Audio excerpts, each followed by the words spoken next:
तो देखिए स्टूडेंट्स, आज जो अपन टॉपिक देख रहे हैं this is balance sheet of company accounts. और इसके लिए आप अपने बुक में पेज नंबर 6.10 जो है उसे देख सकते हैं। देखिए इस टॉपिक में बैलेंस शीट जो है वो पूरी नहीं पूछी जाएगी, उसका पार्ट ही पूछा जाएगा। तो देखिए ये जो बैलेंस शीट है ये है एज पर रिवाइज शेड्यूल 6 की बैलेंस शीट है, कंपनी एक्ट 1956 के अकॉर्डिंग। इसकी हेडिंग होती है बैलेंस शीट ऑफ जो भी कंपनी है उसका नाम जो है वो आपका यहाँ आ जाएगा।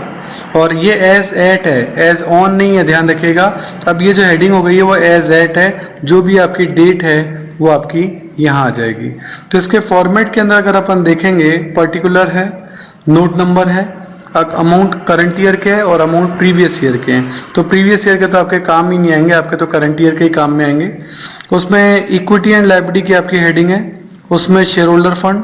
शेयर होल्डर फंड में आपसे जो पूछेंगे एक तो शेयर कैपिटल और एक रिजर्व एंड सरप्लस, ये दो आइटम ही आपसे जो है वो पूछेंगे। Money received against share warrants वगैरह जो है वो आपसे नहीं पूछा जाएगा, सही है। तो नोट्स टू अकाउंट्स में आपका क्या क्या आएगा, शेयर कैपिटल जो आपका यहाँ है उसको डिस्क्राइब करता हुआ ये आपका फॉर्मेट है, इसको अपन देख रहे हैं। सबसे पहले आएगा authorise capital. Authorise capital company की मैक्सिमम कैपिटल होती है कि इस कंपनी के मैक्सिमम इक्विटी शेयर कितने शेयर है, कितने रुपए का एक है, प्रेफरेंस शेयर भी कितने हैं, कितने रुपए का एक है। फिर है उस ऑथराइज मैक्सिमम कैपिटल में से कंपनी ने कितने शेयर इशूड कर दिए, that is called issued share capital, ठीक है। इशूड शेयर कैपिटल में इक्विटी शेयर कितने इशू किए हैं, प्रेफरेंस शेयर कितने रुपए के इशू किए हैं। देन है subscribed and fully paid up, यानी शेयर होल्डर ने उस पर पूरे पैसे दे दिए हैं, तो ऐसे इक्विटी शेयर और प्रेफरेंस शेयर कितने हैं। और ऐसे ही subscribed but not fully paid up, यानी हमने तो मांगे लेकिन उन्होंने अभी तक पैसे नहीं दिए हैं, that is called subscribed but not fully paid up shares. इसमें से क्या होता है, आपका कॉल्स इन एरियर जो है वो लेस हो जाता है और फोरफिटेड जो अमाउंट होता है शेयर्स के ऊपर वो आपका क्या हो जाता है, ऐड हो जाता है। तो आपसे जो बैलेंस शीट पूछी जाएगी वो इतनी ही पूछी जाएगी, ओके। अब अपन को इसको एग्जांपल की हेल्प से जो है वो अपन देखते हैं।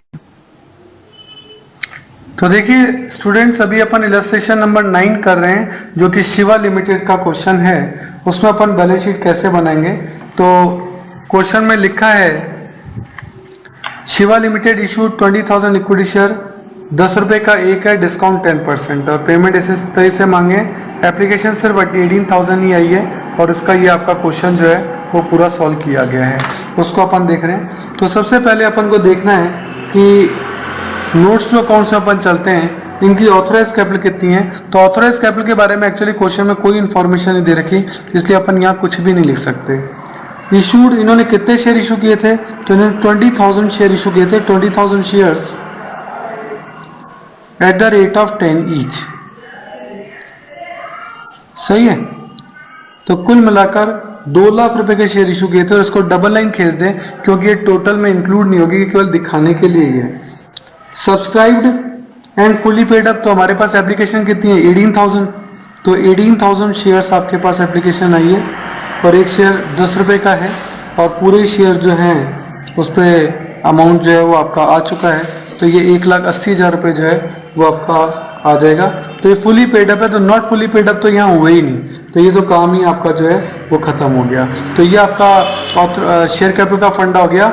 और शेयर कैपिटल में जो है ये तो इशूड है पर सब्सक्राइब जो हुए हैं वो 1,80,000 हुए हैं, तो ये आपका नोट अकाउंट नंबर 1 है ये आपका। और इससे अपन ने जो कंक्लूजन निकाला वो निकाला 1,80,000 का, तो हम यहाँ लिखेंगे 1,80,000 रुपीज। प्रीवियस ईयर का तो मैंने कहा आपको कुछ लिखना ही नहीं है, तो करंट ईयर का आपने इशूड शेयर कैपिटल जो है वो यहाँ आपने लिख दी है, ठीक है। इसके अलावा आपके और कौन से आइटम आ सकते हैं, तो रिजर्व एंड सरप्लस वगैरह इस क्वेश्चन में है नहीं। और एसेट्स में अगर अपन देखें तो नॉन करंट एसेट्स में आपके अनअमोर्टाइज एक्सपेंस आ सकते हैं। अनअमोर्टाइज एक्सपेंस यानी जिनको अभी तक राइट ऑफ नहीं किया है, तो वो आपका डिस्काउंट हो सकता है। आप थर्ड एंट्री में देखिए, थर्ड एंट्री में आपने डिस्काउंट को डेबिट किया है, डेबिट करने से वो आपकी 18,000 से क्या बन गया, वो आपकी एसेट्स बन गया 18,000 से।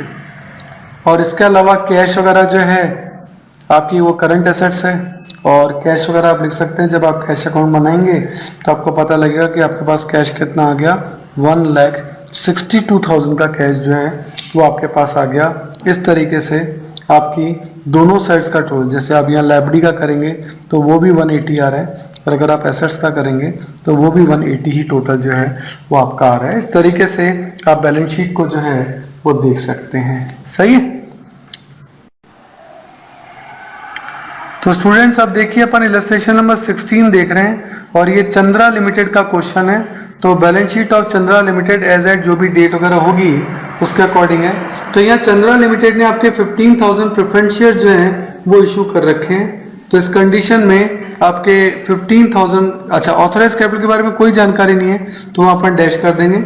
और आपने इशूड किए कितने शेयर, आपने इशूड किए हैं 15,000 preference shares at the rate of 100 each. तो ये आपके जो प्रेफरेंस शेयर इशू हुए ये आपके हो गए 15 लाख के, लेकिन ये इशूड है, इसको टोटल में भी शामिल नहीं करना है ना, ये केवल दिखाने के लिए। अच्छा, इसमें से क्या हुआ कि आपके कुछ लोगों ने तो पैसे पूरे दे दिए, टोटल एप्लीकेशन ही 14,000 आई, तो सब्सक्राइब शेयर हुए कितने 14,000। देखें 14,000 आपके सब्सक्राइब हुए, उसमें से 200 शेयर्स ने तो पैसा दिया ही नहीं, तो इसका मतलब 13,800 ने तो पैसा दिया। दैट्स वाई 13,800 शेयर्स हैं, प्रेफरेंस शेयर्स हैं। जिन्होंने 100 रुपए की प्राइस आपकी दी है ये आपके होते हैं 13,80,000। इसको इनर कॉलम में लिखा है एक बार मैंने, क्योंकि इसका टोटल होगा उसके बाद ये आउटर कॉलम में जो है वो आएंगे। सही है। अच्छा, ये 200 शेयर का क्या होगा, ये 13,800 शेयर तो यहाँ आ गए, ये 200 शेयर आएंगे subscribed and not fully paid up में। कैसे, 200 आपके प्रेफरेंस शेयर हैं एट द रेट ऑफ 100, तो ये कितने के हुए 20,000 के। और में कितना रुपया नहीं आया, इसमें से लेस करेंगे अपन क्या, कॉल्स इन एरियर्स। इन 200 लोगों ने कुल मिलाकर आपके 35 रुपये नहीं दिए, तो 7,000 रुपीज इन्होंने नहीं दिए। तो फिर इन्होंने दिए कितने, इन्होंने दिए 13,000। तो इन शेयर पे 13,80,000 ये आ गए, 13 लाख आपके ये आ गए, कुल मिला के 13,93,000 रुपीज जो हैं वो आपके इनके आ चुके हैं। ठीक है, ये 13,93,000 जो है वो आप यहाँ नोट नंबर 1 में शेयर कैपिटल के अंदर 13,93,000 जो है वो आप लिख सकते हैं। सही है। इसके अलावा आपके नॉन करंट एसेट्स में अनअमोर्टाइज एक्सपेंस देखिए, अनअमोर्टाइज एक्सपेंस आपका डिस्काउंट है, और डिस्काउंट कितना है 70,000 है। इसके अलावा कैश अकाउंट में आप देखेंगे तो आप जो कैश अकाउंट बना रखा है उसका बाय बैलेंस सीडी जो आपको दे रखा है दैट इज 13,23,000। अब अगर आप एसेट्स का टोल करेंगे तो वो आएगा 13,93,000, और अगर आप यहाँ लाइबिलिटीज का भी टोल करेंगे तो ये आ रहा है 13,93,000। दोनों साइड का टोटल जो है वो आपका बराबर आ रहा है, तो इसका मतलब आपका आंसर जो है वो एकदम सही है। कुल मिलाकर जिन लोगों ने पैसा दे दिया है उनको आप दिखाते हैं पूरा, जिन्होंने पूरा पैसा दे दिया है वो आते हैं subscribed and fully paid up में, और जिन्होंने पैसा नहीं दिया वो आते हैं subscribed and not fully paid up में। तो जिन्होंने पैसा नहीं दिया वो यहाँ लिखेंगे, उन्हीं में से कॉल्स इन एरिया लेस होगा, उसके बाद इसको यहाँ लिखा जाएगा, फिर ऊपर वाले में इसको टोल करेंगे, उसके बाद बाहर लिखा जाएगा, है ना। ये बात अपन को ध्यान रखनी है। क्लियर है। तो देखिए स्टूडेंट, अभी अपन देख रहे हैं इलस्ट्रेशन नंबर 19, और ये है सनराइज लिमिटेड का question. So balance sheet of Sunrise limited as at जो भी डेट होगी आपकी उसमें आपका ये काम आएगा।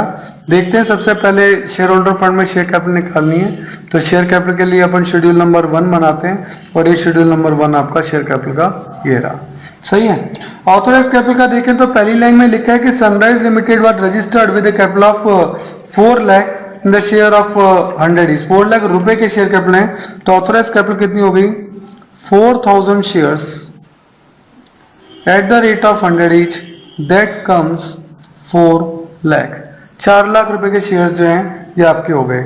इसमें से आपने पब्लिक को जो इशू किए वो सिर्फ 2,000 शेयर ही थे, that's why issued share capital में 2,000 shares at the rate of 100 each, that comes 2 lakh.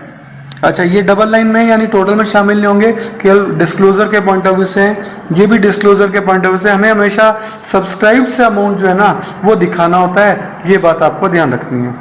तो subscribed and fully paid up में कितना है, तो सबने पैसे नहीं दिए हैं, उनमें से कुछ में पैसे बाकी हैं, तो अपन को उसको यहाँ नहीं लिखना है, वो लिखना है यहाँ कि हमारे पास 2000 शेयर्स हैं eight the rate of 100 that comes.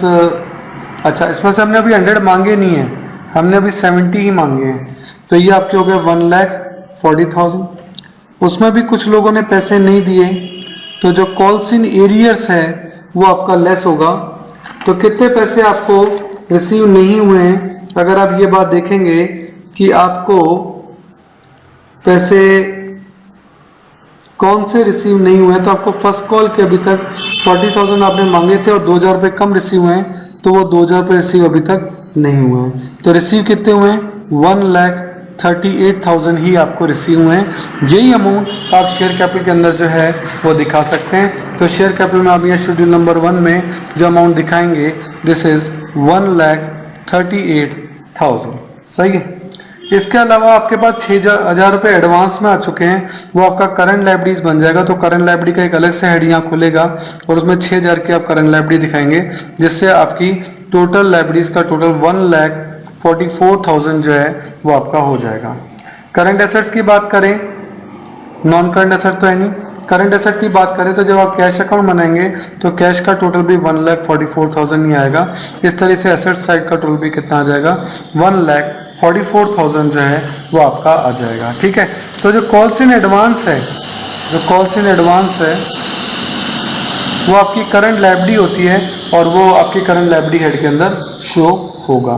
सही है। ओके। तो देखिए अभी जो अपन इलस्ट्रेशन ले रहे हैं नेक्स्ट वो है इलस्ट्रेशन नंबर 27। ये पवन लिमिटेड वाला क्वेश्चन है। तो हेडिंग होगी आपकी balance sheet of Pawan limited as at जो भी डेट होगी उसमें इक्विटी एंड लायबिलिटीज, उसमें पहला share holder fund, share holder fund में शेयर कैपिटल शेड्यूल नंबर 1 में नोट नंबर 1 में नोट नंबर 1 अपन बना रहे हैं। तो उसमें सबसे पहले ऑथोराइज कैपिटल को देखेंगे। तो पहली लाइन में लिखा है कि Pawan limited was registered with an authorised capital of 5 lakh. ये 5 लाख रुपए की कैपिटल का मतलब 10 रुपए का आपका एक शेयर है। उस कंडीशन में ये आपका हो गया कितना, आपके 5,000 शेयर्स हो गए ये आपके। उसमें भी उसने लिखा कि 2 लाख शेयर तो आपने ना पीसी के तौर पे इशू कर दिए। तो कुल मिला के आपकी कैपिटल जो थी वो थी 50,000 शेयर्स हैं आपके पास at the rate of 10 each. तो कुल मिला के हो गए 5 लाख की आपकी ऑथराइज शेयर कैपिटल हो गई। टोटल में शामिल नहीं होगा, इसको अपन यही लिखेंगे। सेकेंड लाइन में लिखा था कि it purchase a building from Y for 2 lakh. यहां लिखा है सेकेंड लाइन में it purchase a building from Y for 2 lakh. तो 2 लाख शेयर तो इसने किसको दे दिए, बिल्डिंग के लिए दे दिए। ठीक है। और बाकी के लिए 30,000 के लिए इसने पब्लिक को शेयर इशू किए जिन पे इसने रुपए जो है वो मांगे हैं, जो कि अपन को देख रहे हैं। ठीक है। इनको अपन कैसे दिखाएंगे, देखिए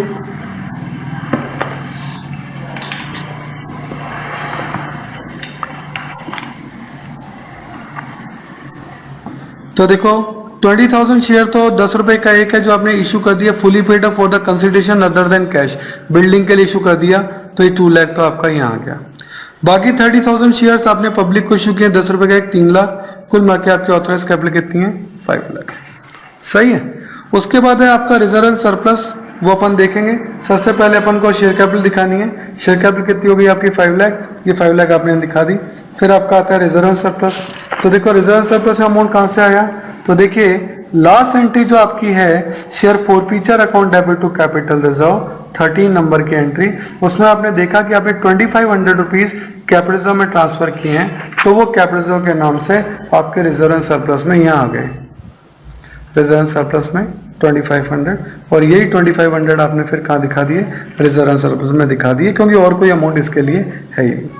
फिर आपका non current assets, fix asset में टेंजिबल एसेट ऑब्वियस है, ये 2 लाख शेयर जो आपने इशू किए थे ये आपने वेंडर को दिए थे, तो ये 2 लाख रुपए यहाँ आ गए। और कैश आपका जो है वो कैश अकाउंट या कैश बुक आप बनाओगे 3,02,000, वहां से आपका आ जाएगा। तो कुल मिला के सारे अमाउंट जो है वो आपके जस्टिफाइड हो गए। ओके, ठीक है।